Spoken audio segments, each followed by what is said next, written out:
Welcome to FightinGators.com. I'm Allison Banko, joined by Cody Jones here in the O'Connell Center, where the Florida Gators just finished a blowout win over South Carolina, 75-36. Cody, do you think that the margin of victory here was so big because South Carolina was that bad, or that Florida is this good? I think at some point it just kind of comes down to how well Florida's playing. You know, we keep seeing these blowout wins for this team and kind of wondering when that's going to change and when it's going to happen. Florida's going to come out and maybe have a down game or a game where they don't come out as focused, and then these games just keep happening. This one was actually the biggest blowout of them all, and I think we thought we had seen the best of Florida so far. Then they come out and have a performance like this. So I think at some point it just becomes Florida's playing extremely well right now, and it's a lot of veteran guys on this team. I think that's the biggest thing at this point is that these guys, it is a veteran group. These guys have bought into the system right now. They know what Billy Donovan wants on defense, and that's why they're playing so hard and playing so well together at really every game out and not trying to look past teams and look towards maybe March or something like that. I think that's a big factor as to what's going on right now.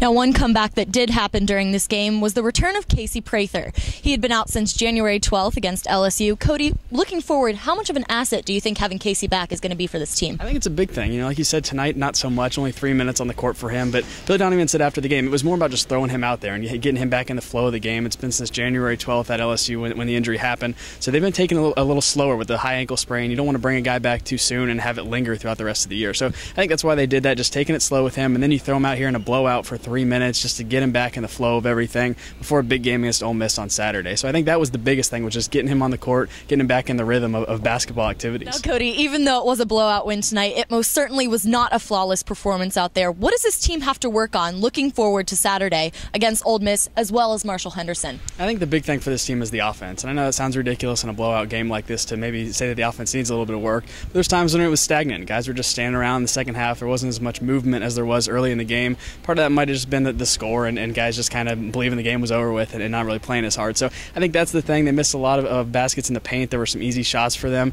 And then turnovers. I think that's been the biggest thing throughout SEC play, regardless of how well Florida's been playing. They've turned the ball over a lot, and that's something Billy Donovan keeps going back to, and it's kind of a good thing for him as a coach when you've got a team that's playing as well as they are right now, to have that one thing you can always go back to and say, you guys aren't as good as you can be just yet. So certainly hearing him talk post-game, it sounds like that's the plan going forward. Coach Billy Donovan is certainly going to keep his team humble looking forward to Saturday against Ole Miss as well as the rest of the stretch of the season. As always, keep it locked on FightinGators.com for all your Florida Gator news. For Cody Jones, I'm Allison Banko.